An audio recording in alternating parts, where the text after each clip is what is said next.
Welcome to our APPNA Advocacy Committee webinar today on visa guidance. This is another webinar in a series of webinars that the APPNA Advocacy Committee will be conducting throughout the year. We continue with Central APPNA's mission of promoting healthcare-related advocacy topics. My name is Dr. Samina Qureshi, and I chair the APPNA Advocacy Committee. Today, I am joined with our committee advisor, Dr. Fateh Shahzad, as well as one of our members, Dr. Haroon Burhanullah. So for those of you who have not attended any of our previous webinars, I'll introduce to our advisor, Dr. Fateh Shahzad. He's an internist based in Kentucky. He has worked throughout the years on various APPNA committees, and of course, one of those being Young Physicians Committee, the Finance Committee, Cable Committee, and of course, our most favorite committee at APPNA Advocacy Committee. His main role throughout the years has been helping international medical graduates with various visa-related issues, helping them keep abreast of the various legislative changes throughout the years, helping them interpret how those are relevant to them. As well, I'll be introducing today's moderator of our session, Dr. Haroon Burhanullah. He's a psychiatrist based in Maryland. He's a double board certified and a faculty at Johns Hopkins University. He is a renowned expert on Alzheimer's disease and cognitive disorders. He is as well a lifetime APPNA member and one of the founding members of the APPNA Maryland chapter, as well as its founding chapter president. He is also a very valued member of our APPNA Advocacy Committee. So before we begin, I'll hand it over to Dr. Fateh Shahzad to do his beginning, and then Dr. Haroon, you take over and moderate today's session. Thank you so much for helping out today. Ji, Assalamu alaikum. Thank you, Dr. Samina Qureshi and Dr. Haroon Burhanullah for arranging this important webinar. I will go through the recent changes in J1 and F1 visa because there's a lot of anxiety about J1 among the people who are doing their residency or fellowship. So this is going to be implemented on September 15 of this year. It will be only for those who are here for more than their term, like 3 years for residency, and some of them who have 4-year program like neurology, psychiatry. So it will apply to those if they stay more than their intended duration of the training. Like for internal medicine, 3 year, for 4-year residency programs like psychiatry and neurology after 4 years. It's not that their visa will expire or they will not be allowed to stay or work in their fellowship or further if they like to stay. Only it will require them to get extension from USCIS. That will be a simple application before their term is ending, which will be 4-year term, or they can go back to Pakistan or India or their home country and get it stamped. Like somebody who has been here for 2 years on J1 goes back to home country and gets their visa renewed. So that will be renewed for another 4 years. So not renewed, but they can stay for another 4 years. Like they can finish their residency and they can go start their fellowship. So they don't have to go back or apply for extension till their 4-year ends from the latest valid visa. So it's not really going to impact anybody unless somebody cannot go back to their home country or cannot do waiver or something further change their category from J1 to H1. Main topic for this webinar is the visit visa, which is required by students as well as medical graduates from all over the world, as well as for the visitors who come to USA.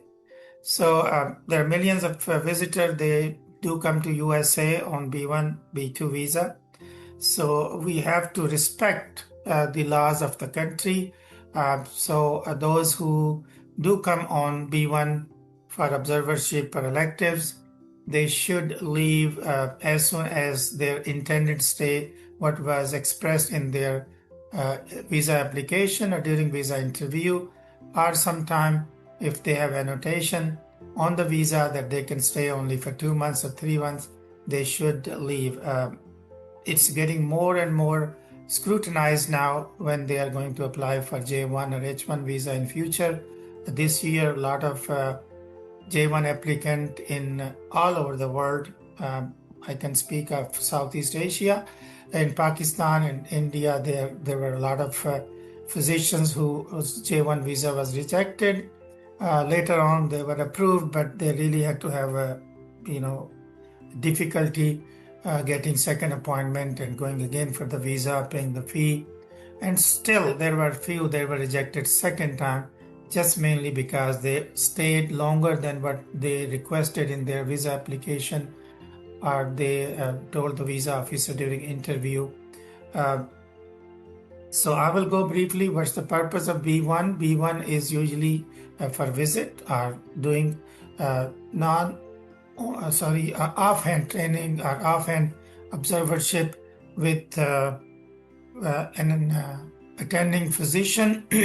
It can be done in a clinic or it can be done in an institution like university or hospital, but it has to be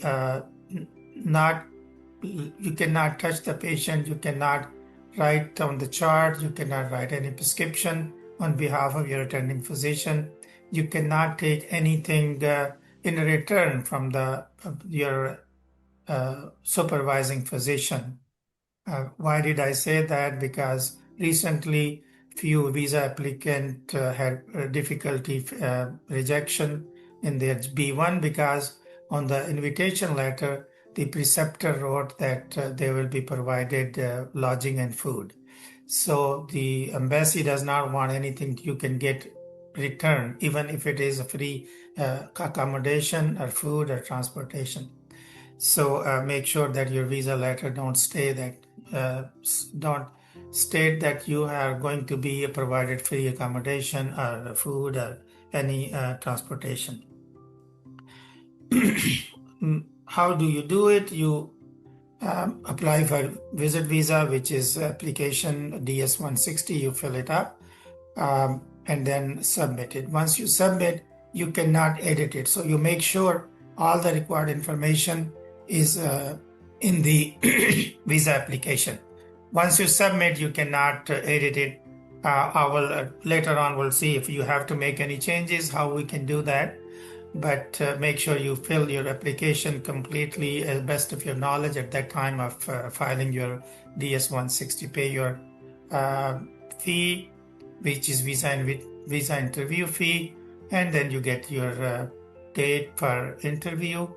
Nowadays, for B1, it can be from 6 months to a year.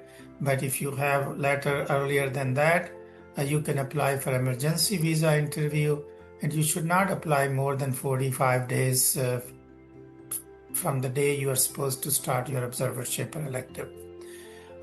Or in case of J1, your research or your fellowship or your residency. So you might be granted, you might not be granted emergency. If you're not granted, you can request again.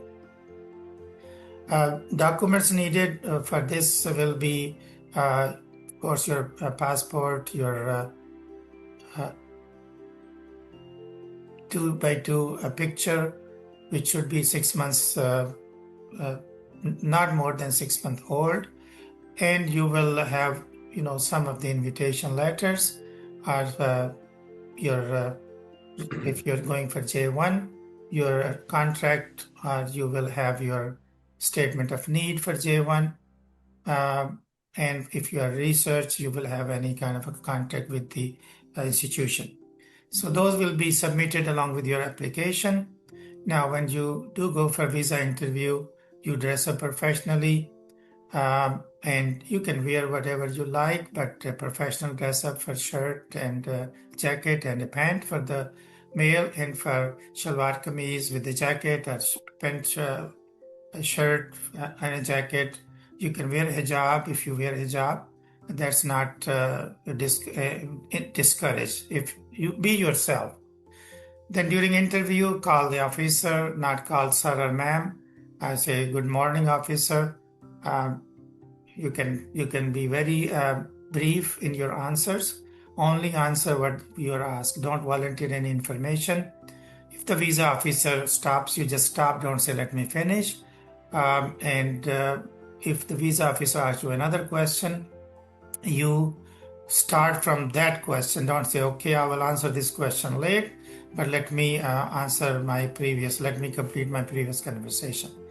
Visit visa, or even any visa, is on discretion of the interviewing officer, visa officer. So they can deny. There is no repercussion to the officer. For no reason they can deny, so make sure you don't make them upset for any reason. Be pleasant, be professional. Don't comment on their looks, their dress. Don't comment on their glasses. Don't comment on their accent. If you don't understand, simply say, officer, can you repeat that question? Instead of saying, I did not understand, I don't understand your accent, I did not get it. So those are the comments, those are the answers, those are the conversation. You should not be having anything negative. Just simply say, officer, I did not understand. If the officer makes a comment which is not related to you, don't say that your information is wrong or you're incorrect. Don't say you don't know, but simply say, officer, I would like to clarify. So then you state whatever is accurate information. Regarding your social media, make sure all your social media is public after you submit your DS-160, because they will be checking background. If you don't make public, they can't access legally. Also, I recommend make a list of your social media URLs. Type it and print it on a piece of paper. Give it to visa officer during interview. 90% of time they will take it. 10% they say, no, I don't need it. But that's okay. Yeah, you can do your job. That have a URL listed on a piece of paper. Give it to them. And keep your social media public till you arrive USA in any visa. If there is no objection, keep it open all the time while even you're here. Make sure your social media is not have any objectionable comments or post. It can be your post, it can be somebody else's post. What are objectionable posts or comments? It can be anything against the US government, against the US government policies, anti-Semitic statements, and any statement in favor of any banned organization or banned individual. You can find those organization and individual on Department of State website.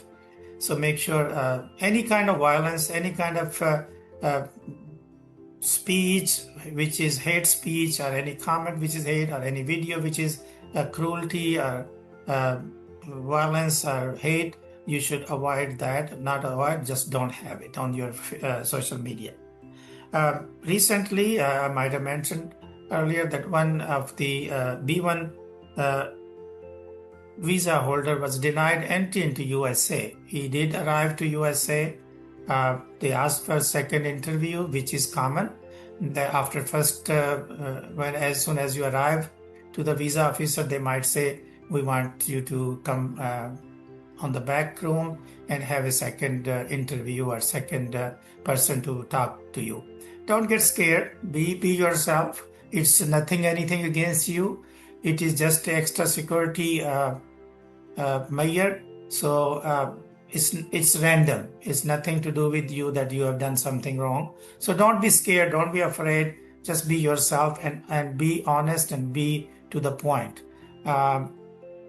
Don't say anything that it's discrimination. I'm black or white or brown, Muslim or Hindu or whatever. That's nothing to do with religion and your origin. It's just a random. The screen pops up and then the officer has to ask you to go for second interview. So during that second interview, they might ask you a question. They might take your phone. They might take your laptop. They might ask to give you your handbag. So whatever you have, they have a right to ask to hand over. So be careful what you have in your bag or in your hand carry or even in your luggage, because they can inspect that also. So this particular case, this applicant was part of a group where people were asking questions that, okay, when we get there, how to get job in a gas station or in a restaurant, and he was part of that group. He did not ask that question. So when we reached out to the Department of Homeland Security, their response was he has access to that knowledge how to get a job. So he was denied, and he went back. His visa was not revoked because he chose to go back voluntarily. So we'll start with question answers. If anything else, Dr. Smina, Dr. Harun has to say. Yeah, I just will add a couple of things, Dr. Shahzad. Thank you for giving a great overview. That when you are in front of the visa officer, the main purpose, they will ask you a few questions, and that apart from purpose of the travel, they want to know that you have family and home ties, especially for the B1, B2. For example, if you are going to remain in the home country, you're going to come back to the home country, you have a house back in the home country, elderly parents, or for example, some people, like I was personally traveling, when I applied for this B1, B2 visa when I was doing electives. So they knew that I'll be returning back to the US. So those are the things that they would ask. So these are the things that generally they want to clarify that they are ties to the home country and the purpose of the visit. Just be truthful when you are asked these questions. So I have nothing to add, but I'll just go ahead and answer, pick up a question. While you're looking question, I will add to that ties. These days, having a PMDC license for graduates is a tie, because that's your ability to work in your own country. Especially if you're coming for step 3 exam and you don't have your permanent PMDC license or your home country license, then USMLE step 3 is a licensing exam. So they'd look at you like you do not have a license in your own country, but you're applying or you're sitting in a licensing exam in a third country. So I highly recommend do your house job, have your PMDC license or your home country license, whichever country you belong to. It's a great tie. Even for J1 these days or H1, they are focusing on. They ask you during interview, show your PMDC license. So don't rush if you are just a fresh graduate and you want to apply for the match. You will face problem if you do not have a PMDC license. Okay, so the first question, Dr. Shahzad, is it possible that I showed only one observership in my DS 160 and during my US visa interview, I was granted a single entry B1, B2 visa valid for 2 months. Before traveling, I received another observership opportunity. Should I inform the Custom and Border Control officer at the port of entry about the change in my plans and present both observership letters, or should I simply stick to the information I provided in DS 160 and visa interview? Sure, it's a great question and common question people ask me. Yeah. So it will divide into 2 parts. If you get a letter after you apply for the interview, for your visa interview, and you can take that letter to the visa officer and tell the visa officer that I have 2 letters, so I need to do 2 observership. So definitely they will put that they will take that in consideration and might grant you extra time. Now, if you get after your visa interview, then definitely that letter you can show to immigration officer on arrival and pleasantly request. I usually say beg for time. You can say, I understand I applied for 1 month. I was during interview, I had only 1 letter, but now I have received this extra letter for an observership in the same state. We will go in the second part. What does that mean?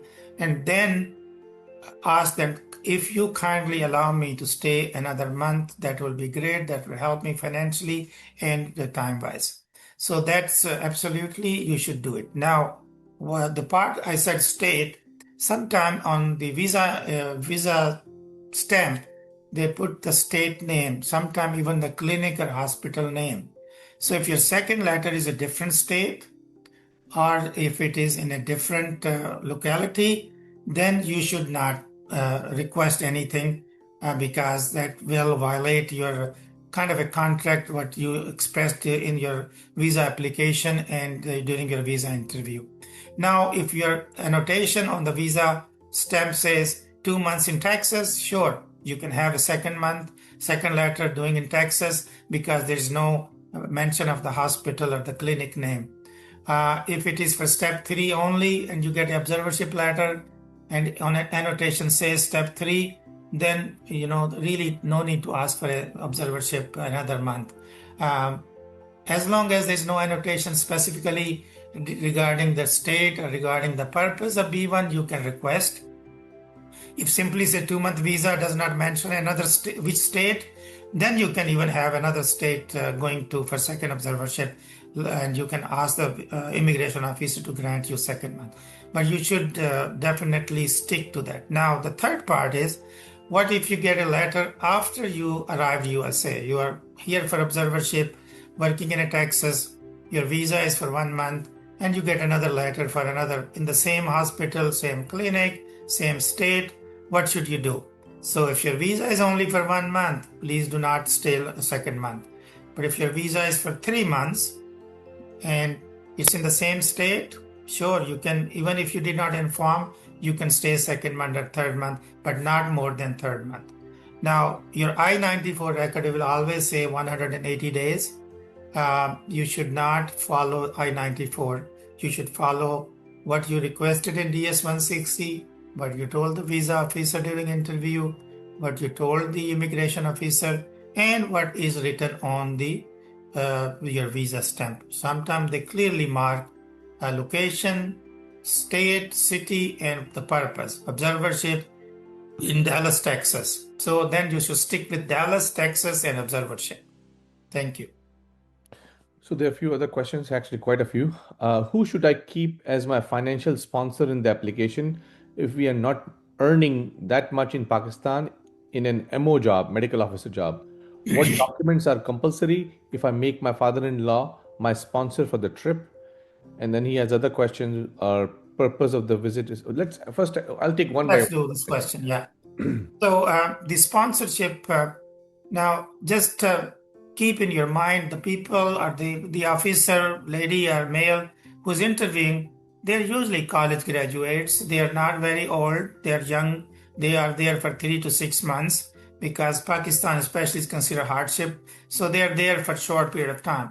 And now you need to look at their background. Most of the young males or female, usually after age 18 or even sometime at age 16, they start working for themselves. So their parents usually not support their college or postgraduate education, especially the white American population. Asian American, they do support, but I'm talking about Native and white American, Caucasian American.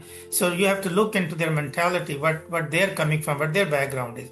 So if simply you go that I'm a doctor working as a medical officer and my father is paying me for my trip. So that's kind of sounds a little bit odd to them that you are 25, 26 years old and you're a doctor, you're still asking money from your parents. So what I usually recommend is that simply you can say that I did my house job and I'm doing I'm working as a medical officer.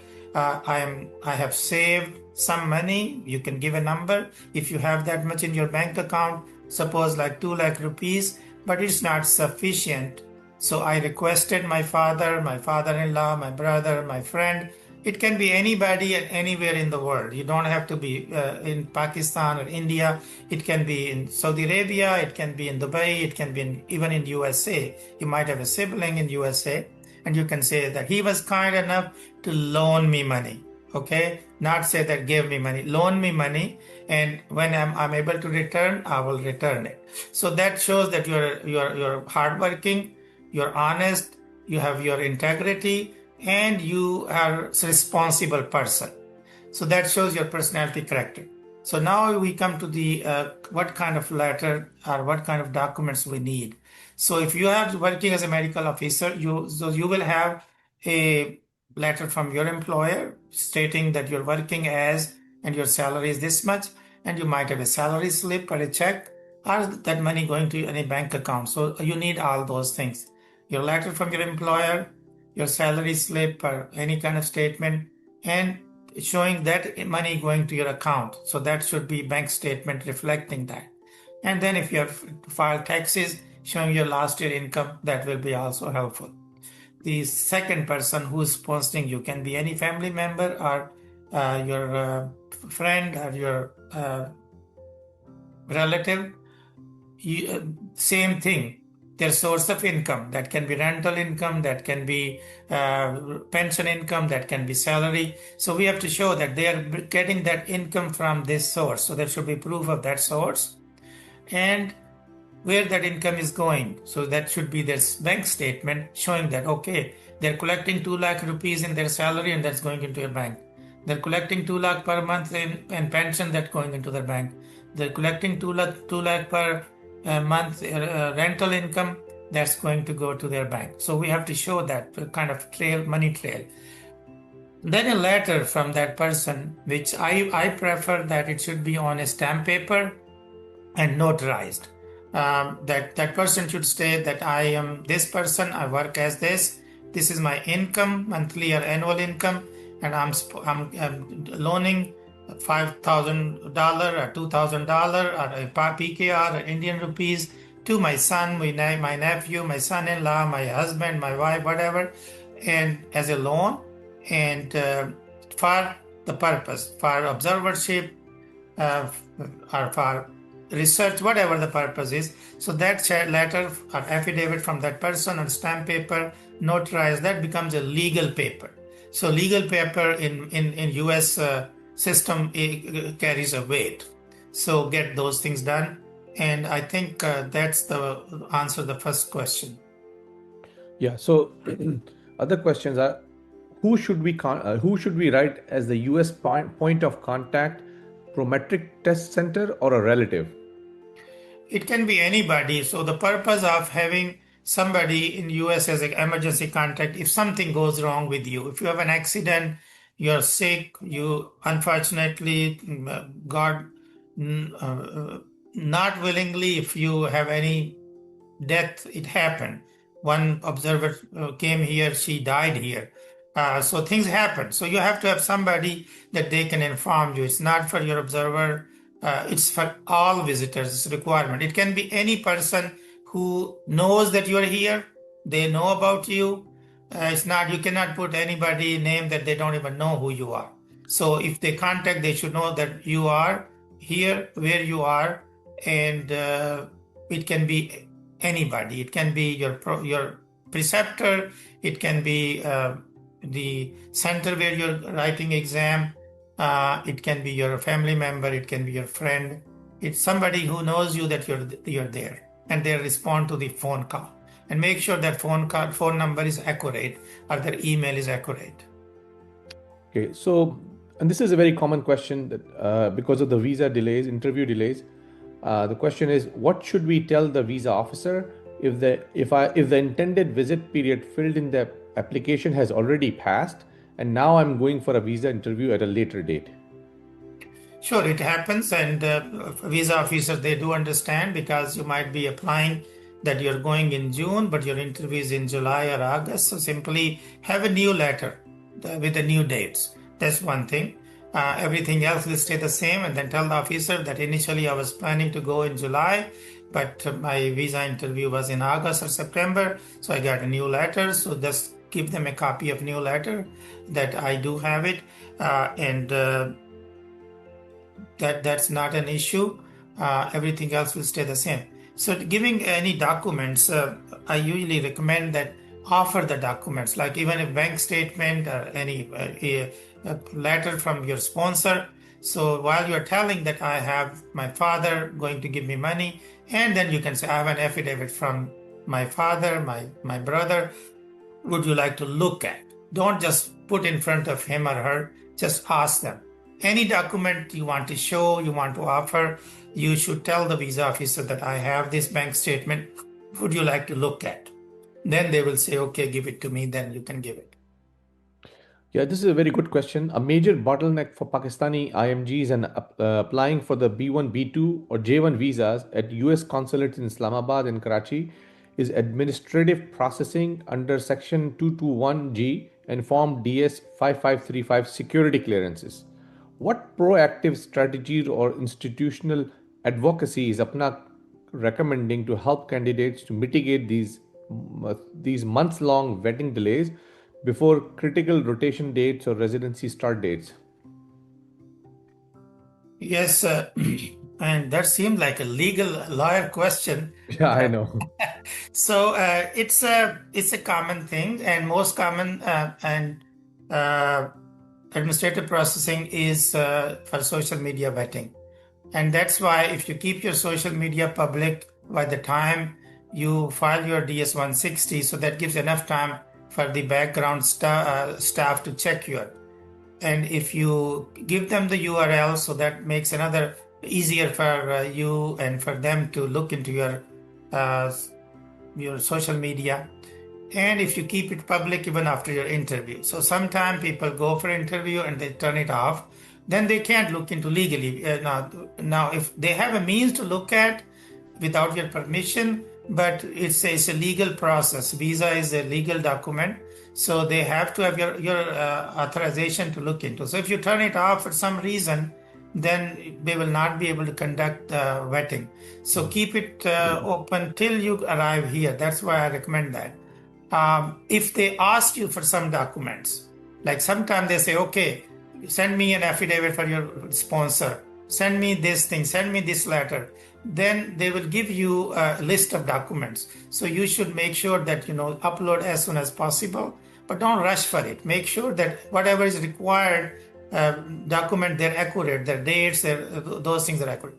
And something which has happened recently, that one of the applicant did upload the document like sponsorship, but that person whose name was there did not even know that you're applying for it. So that's very important that you tell the person. Maybe it was the boss and the call went to the secretary. So secretary should also know, whoever receives the call from embassy, it can happen before interview, it can happen during interview, it can happen after interview. So whoever is your sponsor, whoever is your person who's writing letter or any document on your behalf, or even banker, they should know that the embassy might call about my account, about my letter, about my this sponsorship letter. So make sure those people also know that you might get a call. Okay. And from our standpoint, what we do for the J1 especially and H1 before residency interviews, we gather information from all the applicants who reach out to us or who fill the Google Sheet form. And we collect that information that includes your name, your date of birth, your passport number, your A number if still available. That's the visa application number. So we share with Karachi, and this year it was Islamabad only. So we forward that information. So your information is already there. It's kind of for the embassy. They appreciate that because it's coming from a well-known organization. They trust me and other member of our advocacy and young physician committee that they are in touch with all year round. So, and that is good for the applicant that their information is already there. So in most of the cases this year, the administrative processing was done within 48 hours in Pakistan, at least, for J1. So next question is, I have a 2B1 B2 rejection, meaning he was rejected twice in the past. My mother has a F4 visa petition in her name. I'm dependent in that application. The officer didn't tell, but I think that could be the reason of refusal. In that case, what should one do? Yeah. See, the B1 visa as well as J1 visa, these are what we call non-immigrant intent visas. Means you do not have any intent to use this visa for future travel. You do not want to use this visa to stay permanently in the United States. So that's the basic part. So that's one thing. Now, second thing is, if your any other application for immigration or as a dependent is pending, you should remove that first, because you cannot have two simultaneous applications. Now, if your parents, your grandparents sponsored somebody in your family member, they put you as a dependent in an immigration visa, which is green card or any other visa, you should remove that. Now, there's a possibility that you might have got out of that age limit. Like suppose 10 years ago, your uncle filed for your mother and your name was interdependent, and that time you were 16, now you're 26 years old. So you have passed that age. So sometimes it's better to volunteer that information to visa officer that my uncle applied for my mother included me as a dependent, but I have aged out. So it's better to volunteer that information. Or if your application is still pending and you have not aged out, then you should remove yourself and you should ask the whoever sponsored that immigration petition or any other visa that they should remove your name. Other thing that can cause rejection for B1 is that during your interview, if you show the visa officer that you want to use this visa for future visa or for future job, so which is very common and very honest answer, but it can fire back. Like visa officer might ask you why you want to do this observership. Now remember, visa officer, if they do give you a visa, that goes under screening. Each visa issued goes secondary look by somebody else, higher ups. So they want to make sure the visa officer did everything right. And one of the important thing is that intent. So if you tell the visa officer that I want to do observership because I want to do residency or I want to apply for residency in future, so that shows your intent to use this visa for future purpose. So visa officer, even he believes everything what you said, but because he wants to protect his own job, so he's going to deny your visa, she's going to deny you. So how to handle that? You want to tell the truth, but at the same time you want to get the visa. So what you should do is that you should simply say that, officer, currently I'm working in doing my house job, or I'm a medical student in my final year, or I'm doing my job or residency in Pakistan or India. I want to do observership in United States because United States has the best healthcare system in the world.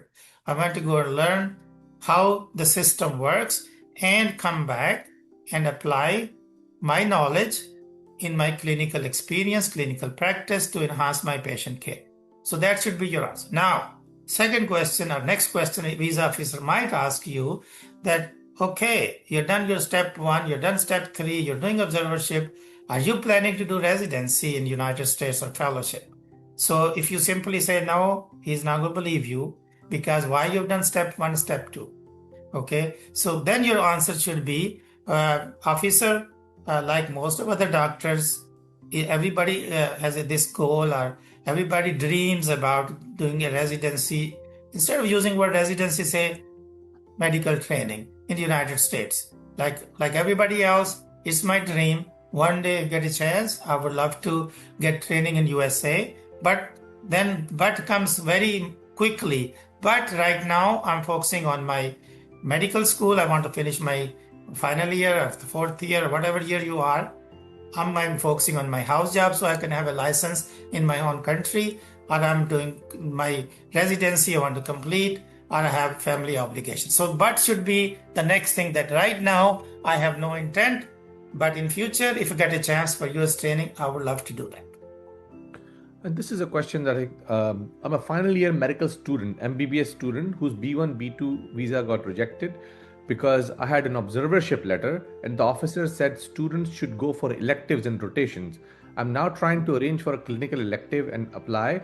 Are there any realistic ways to find a legitimate clinical elective in the US without paying thousands of dollars or agencies? Are there hospitals, physicians who can? I can answer this question. Actually, for medical students, you have to have a clinical elective and observership.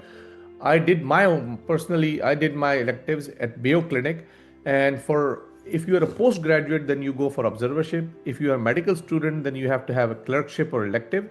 There are many hospitals that provide this opportunity. There is a visiting elective program at Johns Hopkins, visiting elective program at Mayo Clinic, and some other reputable universities.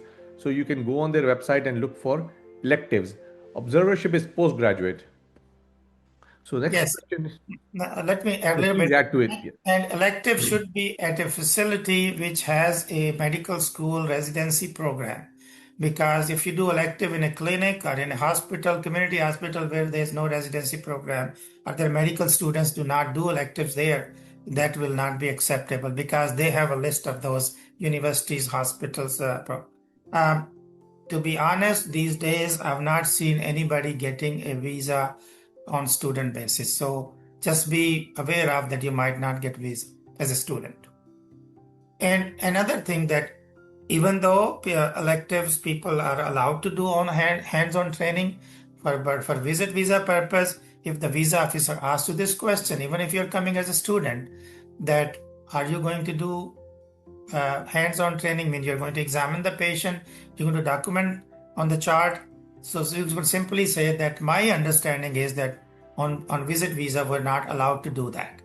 Okay. Then you can say, and I will follow the hospital bylaws as well as state and federal bylaws. So if you answer these state and federal laws regarding this patient care. So if you just state that, they will say that you're aware of this thing, that you're not allowed to do hands-on training on B1, and you're aware of the hospital has bylaws, and you're aware of the state laws and the federal laws. So that shows you that you're a responsible person.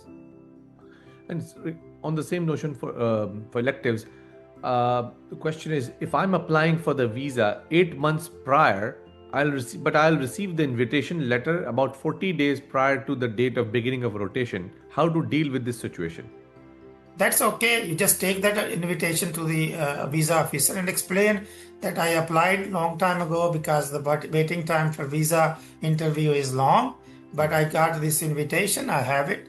As long as you have at the time of interview, it's okay. But don't go for interview if you have no invitation letter. Now, I'm a legal resident overseas, did medical school in Pakistan.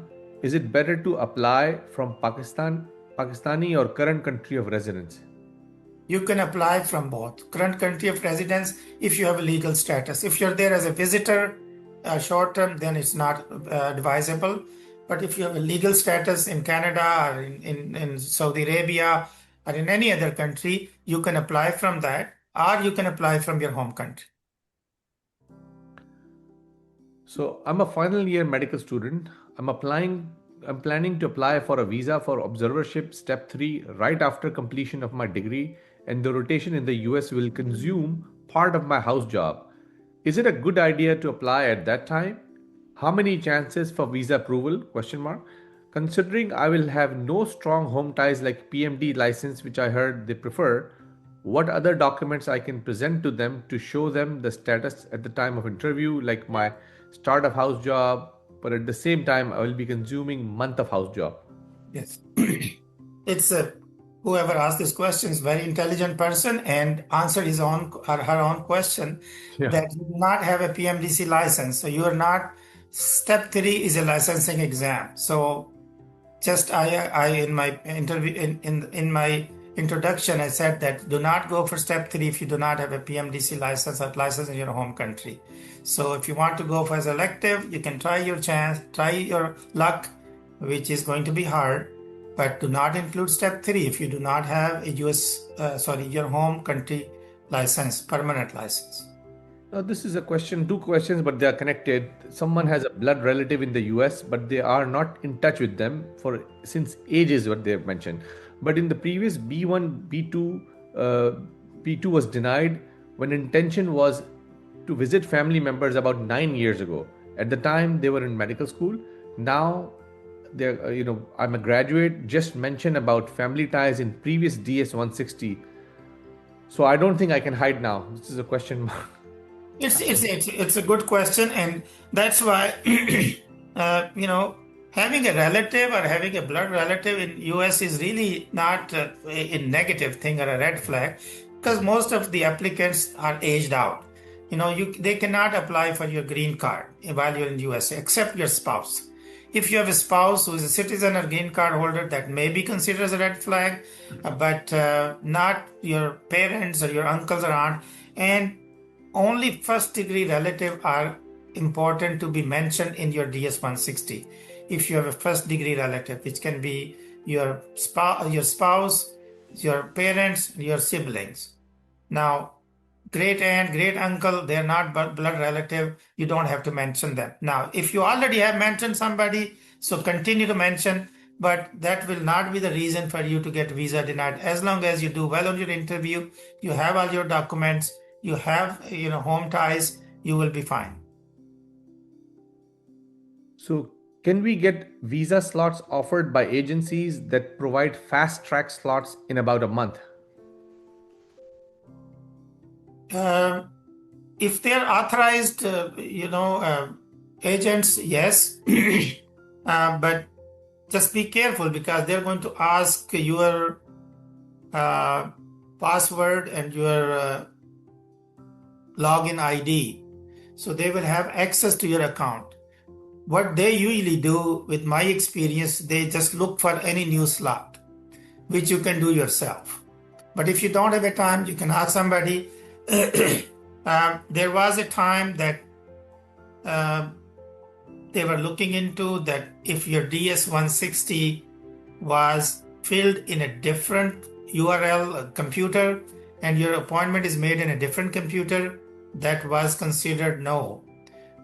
So if you plan to do that, ask them to fill their application, your visa interview application DS-160 from their computer, and then look for the slot from their computer. Because if they don't mismatch, if they mismatch, that might become a problem. So, if the visa interview date is after 1 year, do we need to put our social media accounts as public since submitting DS-160, or can it be done close to the interview date? Preferably as soon as you've done your DS-160, but definitely a few weeks, at least 4 weeks before your interview. Okay. Can we request the visa officer that I'm hopeful about getting a second or third letter for observership, but not having it currently to allow for more time? I think you answered this question. Yes. I'm a medical student and have secured a private elective with a doctor in North Texas, applying for B1, B2 visa and plan to request an expedited appointment. The offer letter I have is not on an official letterhead or stamped. Would that be sufficient for my visa approval and expedited appointment request? Yes, for the emergency appointment, make sure it's not more than 45 days for your start date. You can request emergency appointment, but try to get an official letter when you go for interview. This is a long question. My step 2 triad is booked in October, November, December. I have to apply for visa now with one observership letter in hand as normal wait time. I think they're talking about coming October. And I have to apply for visa now with one observership letter in hand as normal wait time for visa interview is about 6 months. Planning to travel in April 2027 for step 3. In the meantime, if I get my observership either paid or free, can I convey the visa officer verbally about those observerships as only one invite letter can be mentioned in DS form? If you have another letter or any step 3 documents which will be permit for step 3 and the date and the center, you should show those documents even if you did not mention DS-160. But if you do not have a letter in your hand, or if you do not have a permit or already selected a date and center for step 3, do not mention that, because that will complicate that you want to stay longer. Okay, so if you don't have anything in your hand to show officer, do not just say that I will get step 3 paperwork done or I will get another letter in 1 month or 2 months. That just will show, just leave a bad taste in for officer that you are intended to stay longer. So that's not acceptable. So just whatever you have in your hand, that's the only time you should mention about. If you have 1 month at the time of filing DS-160, but you have 2 letters or 3 letters, or you have done step 3 paperwork and you have a permit, sure, show all those documents. But don't just simply say, I plan to do step 3, but I have not scheduled it. Don't do that. I have the next question. I have completed a PLAB and GMC registered and hold registration to work both as in the UK and Pakistan. Does showing dual license, permanent PMDC and GMC confer any additional benefits like strong home country ties? So GMC is a regulatory body in the UK. Yeah. We know that. So Yeah. it depends on where your last legal resident status is. So that country will be Yeah. carry some weight if you're in England. So that England license will have a weight. But if you're applying from Pakistan, you're living in Pakistan now, that then the PMDC license will carry some weight. My wife is going to be a resident in US and I just want to accompany her for the first month. I'm serving in the army, I believe Pakistan Army. What visa should I apply, spouse or visit, and what are do's and don'ts for me as I shall be visiting her yearly? Yeah, that will be a visit visa, because for J1 visa requirement is that you stay with your spouse at the same address for at least 8 months out of 12 months. So if you plan not to stay 8 months out of 12 months and you tell that your J1 will be rejected, if you don't tell, then it will be cancelled, or future J2 visa will not be allowed. J2 is for the spouse. But if you want to go and visit your spouse and you say you're working in Pakistan, you have a job, get all those things, job letter, salary and everything, like any visitor visa. The purpose will be visit your spouse who is doing residency on J1. So is it going to be red flag because your spouse is there? No, because you are legally allowed to get J2. So if they ask you a question, do you plan to change B1 into J2 in the US? Your answer should be very strong. No, because I understand that on J2, I have to stay 8 months out of 12 months with my spouse, which I'm not able to do that because of my employment. So if you tell that shows that you are coming back. So that will be actually strong tie if you answer it in a proper way. Now we can take some live questions, Dr. Fateh, but meanwhile people are, going to, but I would like you to raise hands if you are, and if you're recognized, please just speak. So while they're, asking live questions, I would like to ask one question from the questions that I have. I actively support Palestine on social media. Would it be an issue too if they visit my social? Yes. And that was told by one of the visa officer that anything in support of Hamas, Palestine, Hezbollah will be considered red flag. Dr. Noor, you have a live question, please. Unmute yourself. There's a question from a radiologist from India. So if you can take that question, that's a totally different question. Is it the last one? He or she can raise hand. Yeah, if you can raise question, that'd be great. A 29-year-old radiologist wants to take alternate pathways, so that's totally different.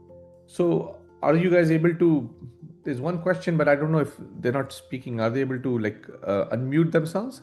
Yes. Are you? Sabina, she might be able to unmute.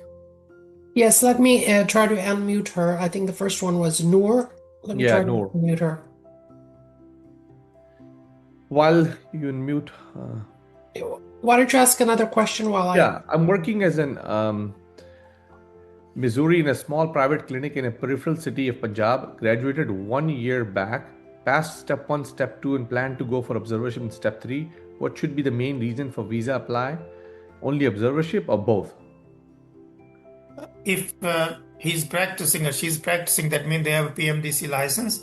I will recommend both so they can get at least 2 or 3 months visa duration. Okay. Hello, Assalamu alaikum. Can you hear me? Yes. My name is Dr. Noor, and my question is that I have a visa appointment on 12th of August. I filled it April, the DS-160, and it's based on observership. Now I also have my step 3 triad book, which ends in September. So can I safely present observership for the month of August and September, plus step 3 permit both during my visa interview? As long as you have a permanent license in your home country, absolutely you can. Yes. And you have all the documents, your permit, your date, where it is going to be. So they will put a annotation on your visa stamp that you are going to go observership, and step 3, then to put the name of the state of observership and step 3. So have all those documents available. There's a question. All right. Thank you. My interview date is 12th of August, but my letter, because I got it some time ago, says 1st to 30th August. Can I still use it and justify it to the officer that I have talked to the preceptor and he is willing to accommodate me? I think if you have talked to the preceptor, just request politely that if they can send you another letter with the new dates. Thank you. Dr. Sant Lanka, please go ahead with the question. Dr. Samina, please unmute. Yeah, is there a hand raised? Yes, Dr. Sant Lanka. Okay, let me see.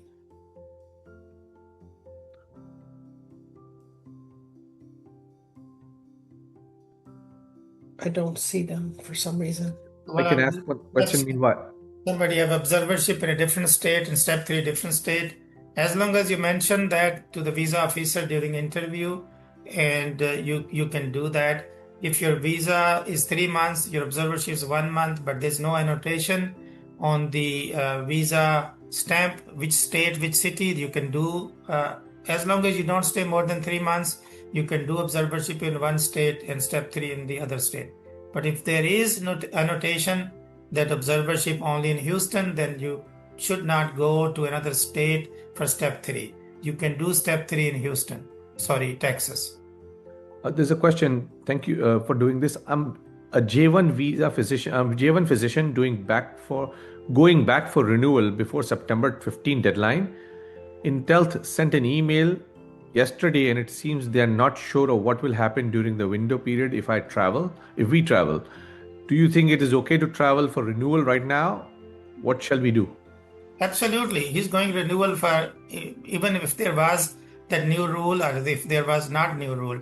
So getting visa renewal, as long as you have new DS, which is valid, travel validated, you have a new contract, you have everything what is required. There is no, you're not going to be treated anything different because of that new rule.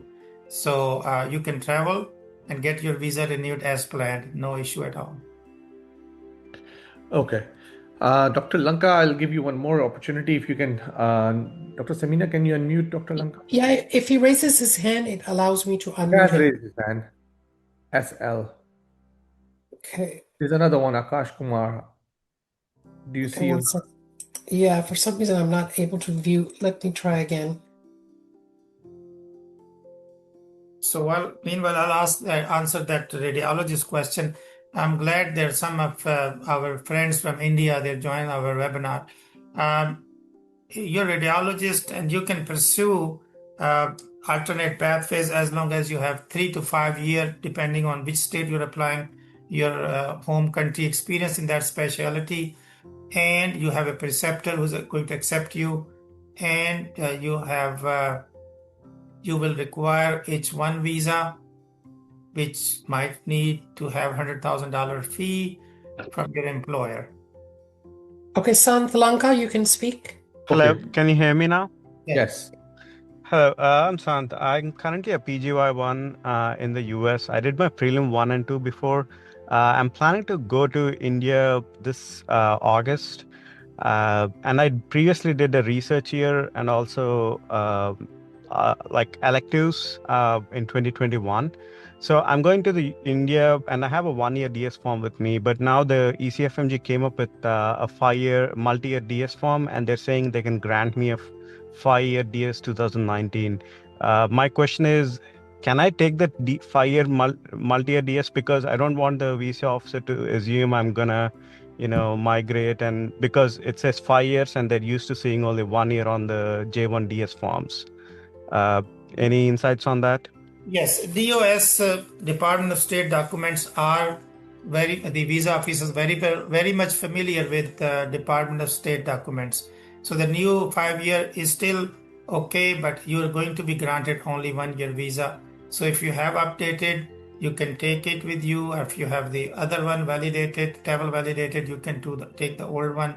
But don't confuse if you already have the valid DS 2019, which is travel validated, I will prefer that one unless the new DS 2019 has been issued. Once you have new DS 2019 issued, then your previous DS 2019 gets cancelled. So make sure that's not happening in between. So either your old one is valid or you take the new one if they have been issued, because otherwise you go with the old one, they say it's been cancelled. If you are going to take new one, then make sure then you don't use the old one and you update the information on your DS-160 application, because you must have put the old DS 2019 information. It's okay to have old DS 2019 information, but you will have new DS 2019. You can fill new DS 160, put that information, do not submit, just print it and give it to the embassy. They will accept that.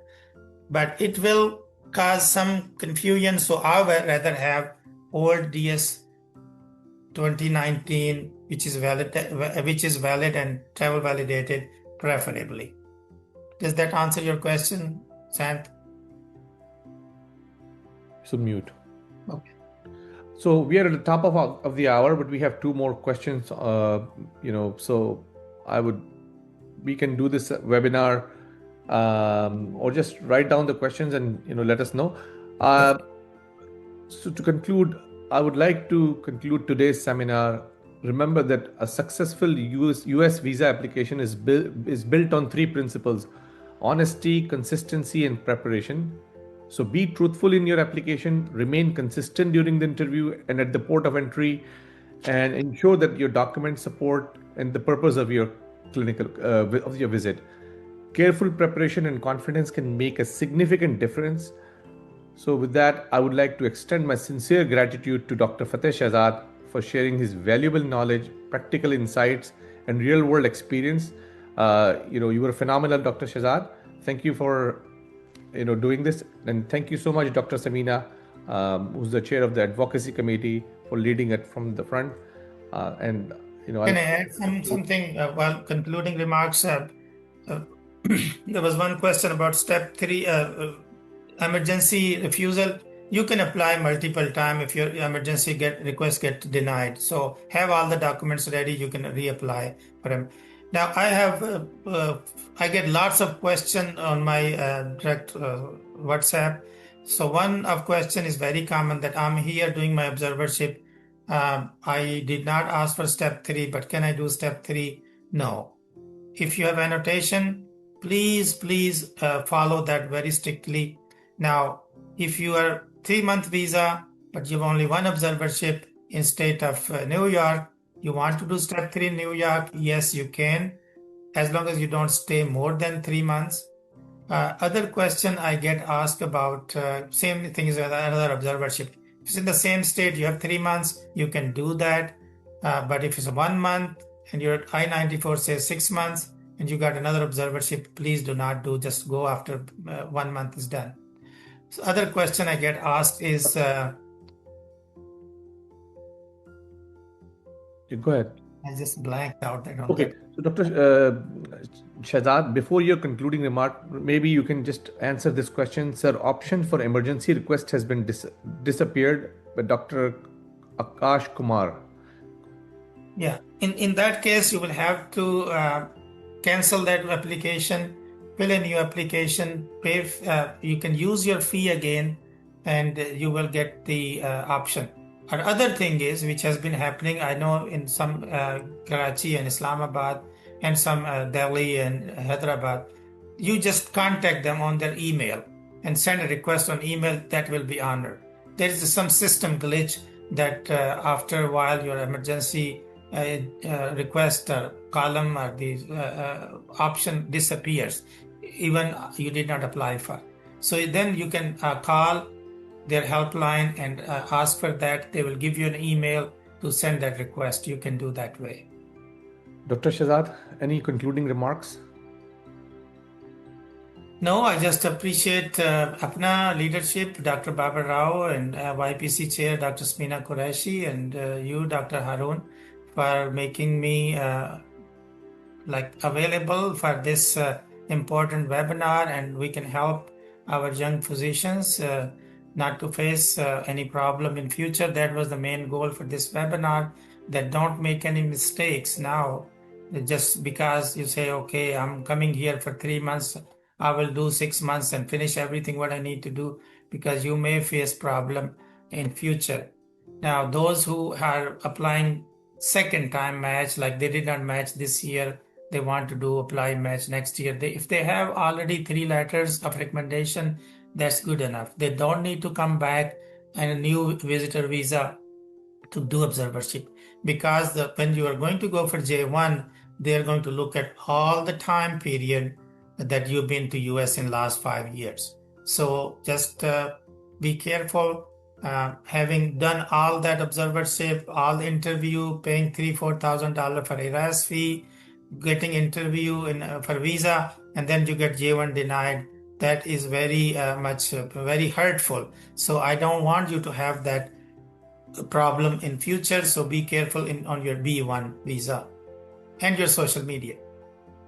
Thank you. And I think I'd like to thank both of you for your time and your very valuable, precious time on a Saturday morning. I see overwhelming response and great numbers of people attending today's webinar, and we still have a queue full of questions. So I'd like to request both of you to perhaps conduct a similar webinar in the near future so that we can address everyone's questions, their needs, and their inquisitiveness on the visa process. So if you both agree, perhaps we can repeat this on another upcoming weekend. Happy to do it. Definitely.